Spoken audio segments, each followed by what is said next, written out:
Buenos días, mis hermanos, que el Señor me los bendiga. Aquí estamos, la iglesia Getsemaní, para alabar al Señor y vamos a empezar nuestras enseñanzas hoy día, nuestro estudio, y vamos a empezar con una palabra de oración para dirección del Señor. Padre Santo, Padre bueno, te damos gracias por tu grandes misericordia, mi Dios, por tu palabra santa, mi Dios, que cada oyente, mi Dios, que oiga esta santa palabra tuya, mi Dios, estas palabras queden en sus corazones, mi Cristo, y la pongan en práctica. Te doy gracias por este gran privilegio, en el nombre de Jesús. Amén. Mis hermanos, hoy el título de la sesión número 3 es Perdonar. Perdonar, y vamos a estar pendientes en el libro de Mateo. Si somos sinceros, tendremos que reconocer que nos hemos equivocado muchas veces en nuestro trato de los demás. Probablemente te haya sucedido a usted. Uno se decepciona como cuando es herido por una persona en la que confiaba. A veces los problemas vienen por falta de información o por malos entendidos. Algunas veces somos heridos por alguien que debía protegernos o que en verdad confiábamos y no pensábamos que lo iba a herir tanto. Bueno, lo peor es cuando el pecado se repite. Pongamos algo en claro, la Biblia nunca permite que una persona abuse de otra. En situaciones de abuso o de daño personal, lo mejor es retirarse por completo y buscar protección y ayuda.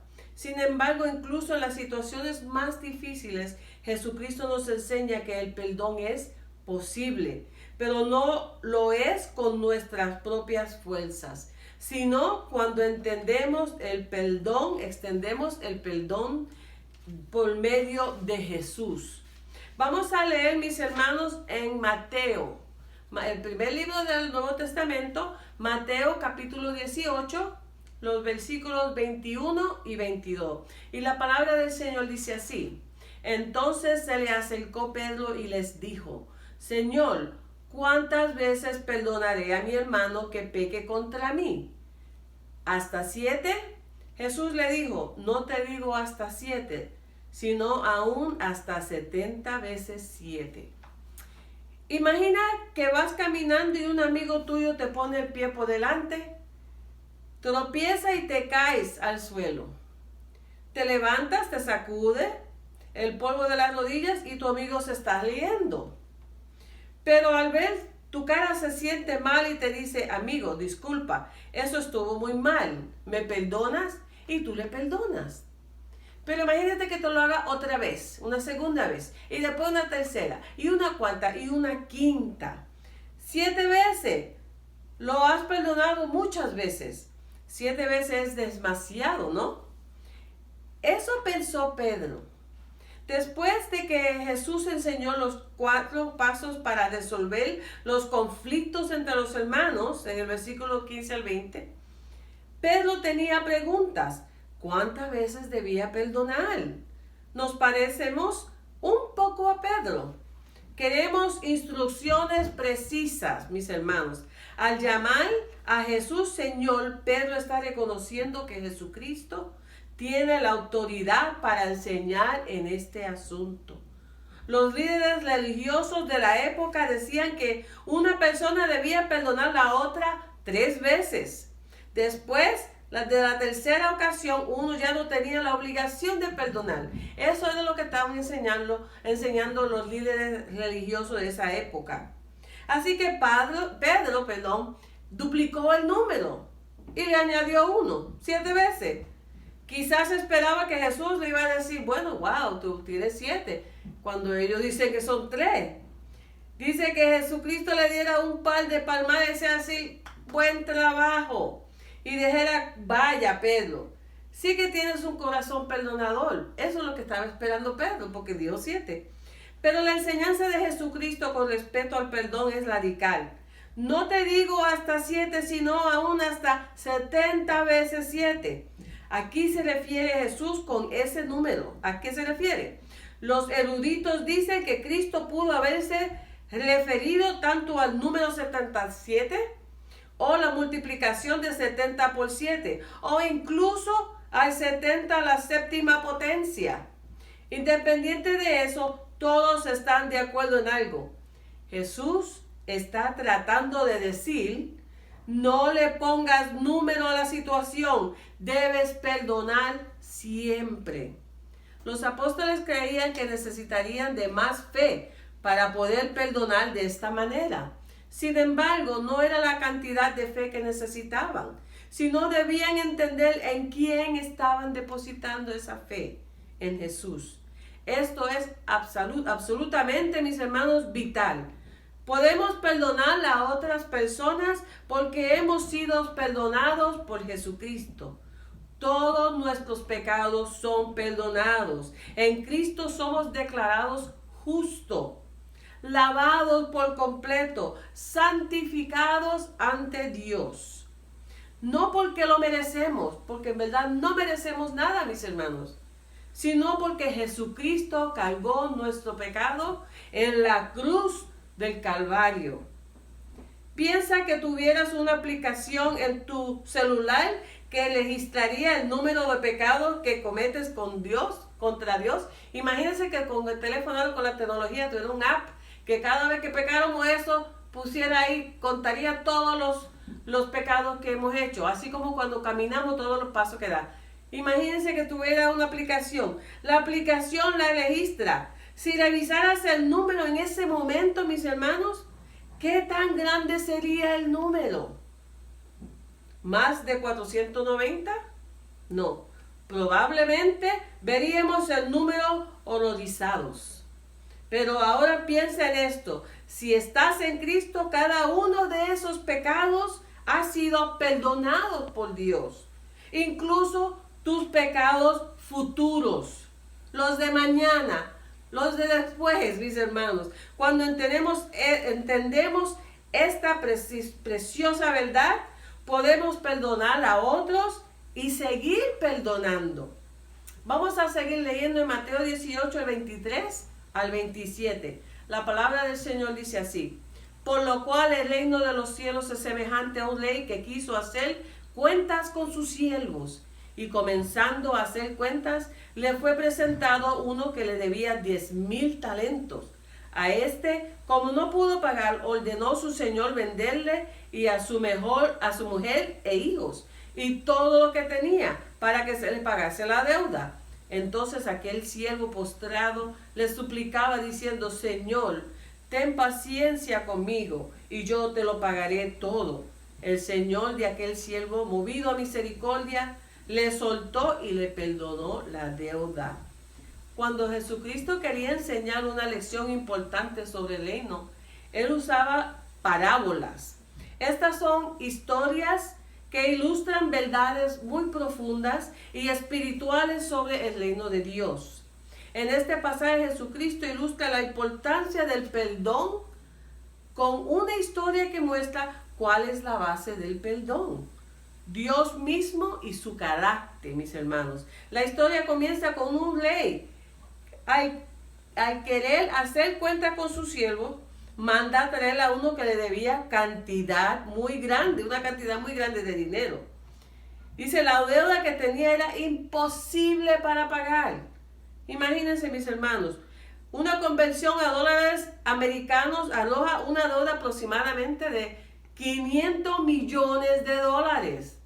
Imposible. Imagínense que usted tenga 500 millones de dólares que pagar. ¿Y de a dónde? Vaya, que estaba en un aprieto. El versículo 25 nos dice el veredicto del rey sobre este siervo: sería vendido como esclavo él junto con su familia por no pagar. Es razonable pensar que la deuda de este siervo se debía a malos manejos económicos. Cuando no sabemos, mis hermanos, a manejar nuestras economías y nos sentimos que se nos está apretando el cuello y no podemos, así estaba este señor. Y tenía una deuda súper grande que no pudo. Esa deuda era impagable, por lo tanto recurrió al único medio que le quedaba: suplicar. El siervo se postró mostrando su actitud de completa humildad y dependencia y le llamó Señor.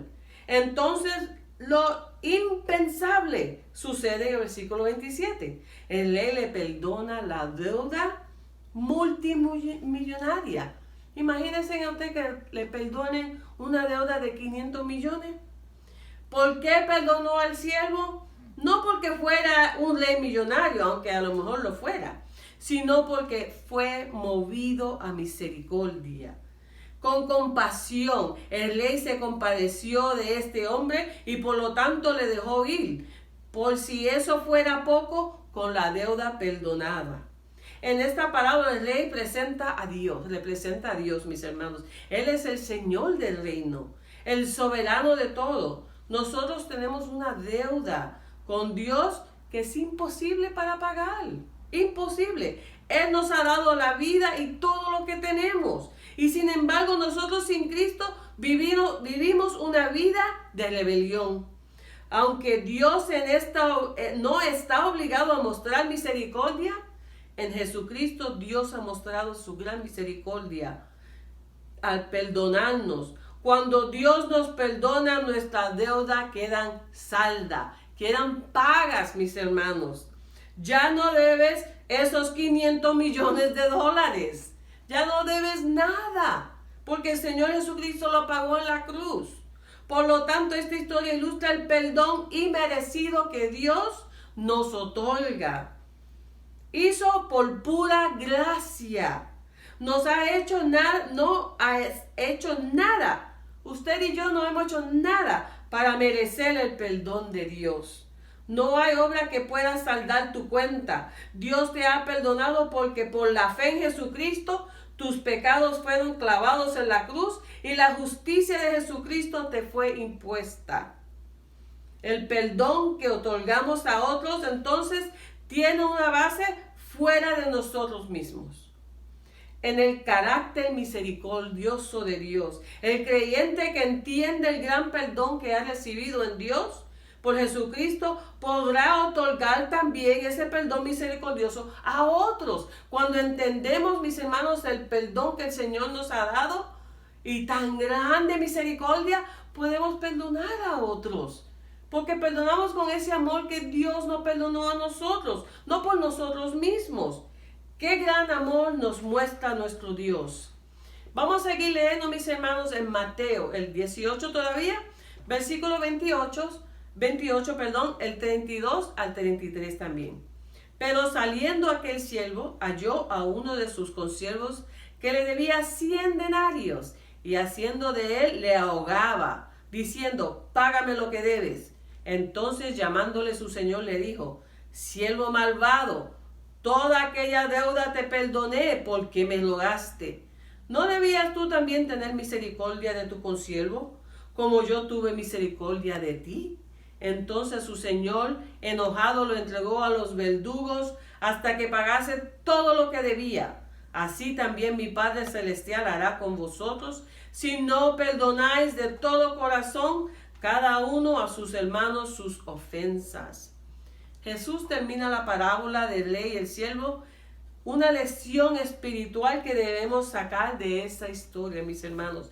La palabra consiervo se refiere a alguien que estaba a su mismo nivel. No era como él con el rey. Es una persona que era al mismo nivel de él. Era otro trabajador del rey igual que él. Este consiervo le debía 100 denarios, que sería como $8,000. Sin embargo, el otro debía 500,000. No se compara. Debía al rey y de los cuales había sido perdonado por completo de esos 500 millones. Consiervo por el cuello, cogió al otro consiervo, su amigo o su compañero, y lo cogió por el cuello y violentamente le ordenó que le pagara su deuda. Al no recibir el pago, lo echó en la cárcel. Con lo que el rey hizo con él, y él en vez de hacer lo mismo, fue al revés. Aunque el consiervo suplicó misericordia, el rey, al enterarse, lo mandó a llamar. El rey lo llamó por lo que es siervo malvado.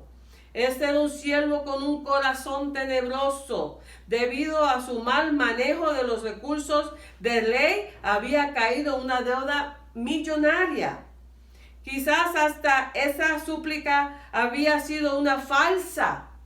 A lo mejor cuando él suplicó al rey que lo perdonara no fue de verdad. ¿Por qué? Porque inmediatamente al salir de la presencia del rey salió lo que había en su corazón. Codicia. No había nada bueno en su corazón. ¿No debías tú también tener misericordia de tu consiervo?, le dijo el rey, como yo tuve misericordia de ti. Eso era lo normal, lo esperado. Este siervo debió haber salido con un corazón rebosando de alegría, listo para perdonar toda deuda que tuviera con él. Pero hizo todo lo contrario, mis hermanos. Por lo tanto, esta vez no recibió misericordia, sino justicia. A carceleros que no tendrían misericordia, le mandó el rey. La enseñanza espiritual la encontramos en el versículo 35. Lo que Cristo está diciendo es que aquella persona que no perdona de todo corazón a sus hermanos está mostrando que no ha entendido el amor de Dios. O peor aún, no ha recibido el amor de Dios. Un corazón ingrato e misericordioso muestra que no ha ocurrido una transformación en su corazón.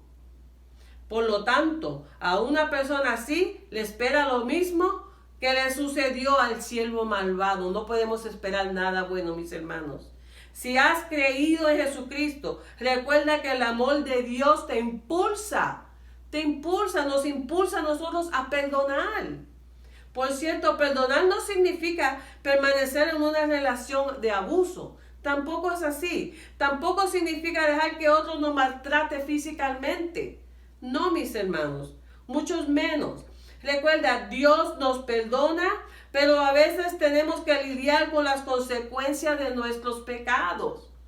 Todos esos pecados con los cuales ofendemos al Señor antes de recibirlo en nuestra vida. Muchas cosas dejan consecuencias en nuestras vidas y eso lo entendemos. El Señor perdona y nos limpia, pero quedan esas consecuencias, así como cuando uno bebe alcohol y el cigarrillo y la mala vida, que nos dejan el cuerpo y dejan nuestra vida alguna vez con esas consecuencias.